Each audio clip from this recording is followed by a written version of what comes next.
السلام علیکم ورحمۃ اللہ وبرکاتہ۔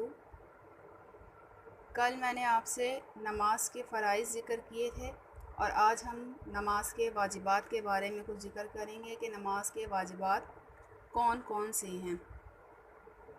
اور سجدہ سہو کا جہاں تک تعلق ہے تو فرائض نماز میں ہم نے کل پڑھا تھا کہ اگر ان میں سے کوئی بھی چیز جان کر یا پھر بھول کر رہ جائے تو پھر سجدہ سہو بلکہ ہم نہیں کریں گے، نماز کو دوبارہ پڑھنا ہم پر فرض ہو جائے گا۔ اور نماز کے واجبات مندرجہ ذیل ہیں، یعنی کہ جو میں آپ کو بتاؤں گی، اور اگر آپ کو یہ معلوم ہوں گے کہ آپ کی نماز میں کون کون سے واجبات ہیں تو آپ کو یہ بھی معلوم ہو جائے گا کہ سجدہ سہو جو ہے وہ کہاں پر اور کس وقت اور کس طرح کریں گے۔ تو نمبر 1، الحمد پڑھنا یعنی کہ سورہ فاتحہ پڑھنا نماز کے واجبات میں سے ہے۔ نمبر 2، اس کے ساتھ کوئی سورت ملانا نماز کے واجبات میں سے ہے۔ نمبر 3، فرضوں کی پہلی 2 رکعتوں میں قرأت کرنا نماز کے واجبات میں سے ہے۔ نمبر 4، سورہ فاتحہ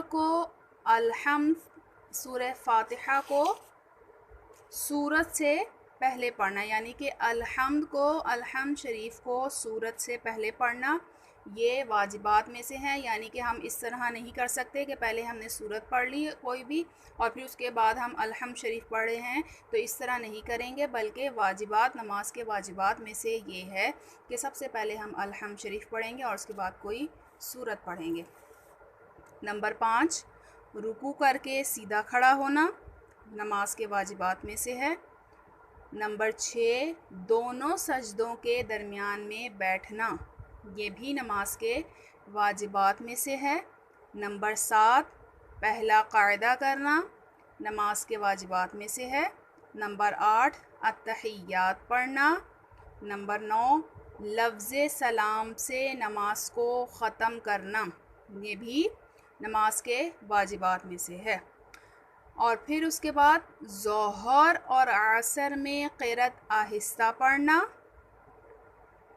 امام کے لیے مغرب اور عشاء کی پہلی 2 رکعتوں اور فجر، جمعہ، عیدین مراد دونوں عید الفطر اور عید الاضحیٰ اور تراویح کی سب رکعتوں میں قرأت بلند آواز سے پڑھنا واجب ہے۔ یہ جو 2 پوائنٹ میں نے آپ کو بتائے، ایک ظہر اور عصر میں قرأت آہستہ پڑھنا، یہ مردوں کے لیے ہے، یعنی کہ جو باجماعت جو ہے وہ نماز ادا کرتے ہیں تو یہ واجب ہے، نماز کے واجبات میں سے ہے۔ اور جو دوسرا بتایا کہ امام کے لیے کون کون سی رکعتوں میں قرأت بلند آواز سے پڑھنا واجب ہے نماز میں، یہ عورتوں کے لیے نہیں ہے۔ اور پھر اس کے بعد وتر میں دعائے قنوت پڑھنا نماز کے واجبات میں سے ہے، اور دعائے قنوت سے پہلے تکبیر کہنا، یہ بھی نماز کے واجبات میں سے ہے، اور عیدین میں 6 زائد تکبیریں کہنا، یہ بھی نماز کے واجبات میں سے ہے۔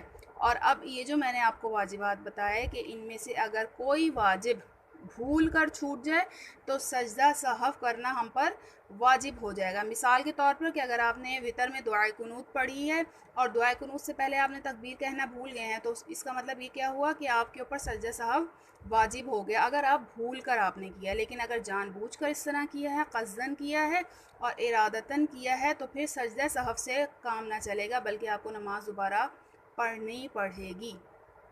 امید ہے کہ آپ کو نماز کے واجبات جو ہے وہ صحیح طریقے سے سمجھ آ گئے ہوں گے۔ کل انشاءاللہ تعالی ہم پڑھیں گے مفسدات نماز، یعنی کن چیزوں سے نماز فاسد ہو جاتی ہے۔ تب تک کے لیے السلام علیکم ورحمۃ اللہ وبرکاتہ۔